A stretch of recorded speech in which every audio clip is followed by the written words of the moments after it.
Bienvenue pour une nouvelle séquence d'évasion couleur locale et merci à Myriam Kadouche pour cette heureuse initiative.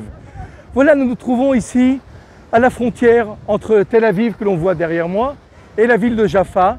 Ici, deux villes, deux contrastes, la ville moderne de Tel Aviv face à la ville ancienne de Jaffa. Mais Jaffa, au point de vue biblique, c'est aussi la ville où se rend célèbre un prophète que nous connaissons tous et qui s'appelle Jonas. Il est connu parce que d'abord il a un livre à lui dans la Bible et il a une histoire très intéressante et instructive. Voilà en quelques mots l'histoire de Jonas. Jonas est un prophète qui se voit demander par Dieu d'aller en Mésopotamie, en Irak d'aujourd'hui, dans la ville de Ninive, à plus de 1000 km, direction est, pour aller prophétiser la destruction de la ville, car les habitants de cette ville se comportent de manière mauvaise et méchante. Mais Jonas n'a aucune envie de faire 1000 km pour aller annoncer aux habitants de Ninive qu'ils vont bientôt mourir et que la ville va bientôt être détruite. Qu'est-ce que fait Jonas? Il veut s'enfuir de Dieu.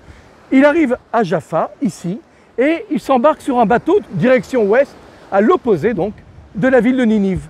Et ce bateau commence à traverser lorsque Dieu provoque une immense tempête. Le capitaine réunit les passagers et demande à tous ces passagers de prier chacun pour son Dieu afin que chaque Dieu puisse apaiser la tempête. Mais la tempête ne s'apaise pas. Le capitaine pose la question, est-ce que tous les passagers sont là? Non, dit l'un des matelots. Il y en a un qui dort dans la cage du bateau. Amenez-le-moi, dit le capitaine. On réveille Jonas qui était en train de dormir. Et on dit à Jonas, Jonas, il y a une tempête, prie pour ton Dieu. Jonas dit, c'est pas la peine. Cessez de prier, ce n'est pas la peine, ça ne sert à rien. S'il y a une tempête, c'est mon Dieu qui l'a provoquée, car il est en colère contre moi, car j'ai refusé d'aller prophétiser. Qu'est-ce qu'on fait, dit le capitaine. Comment peut-on demander à ton Dieu d'apaiser la tempête? La seule chose que vous pouvez faire pour que Dieu apaise la tempête, dit Jonas, c'est de me prendre et de me jeter dans la mer. Et le capitaine a des scrupules, il ne veut pas être responsable d'un meurtre. Mais la tempête redouble d'intensité, il n'y a plus le choix. On prend Jonas et on le jette à la mer. Dieu envoie une baleine qui engloutit Jonas. Jonas va passer 3 jours et 3 nuits dans le ventre de la baleine.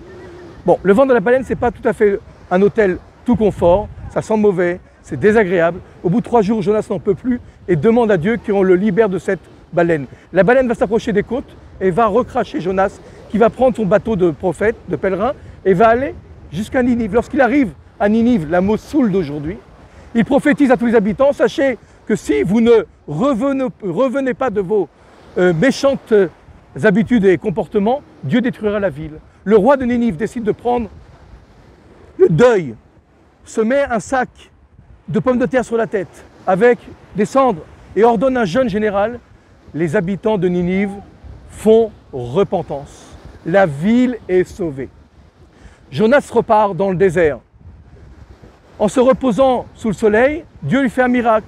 Il lui fait pousser un ricin, cet arbre d'arachide, avec ses feuilles qui le protègent du soleil, le protège à l'ombre.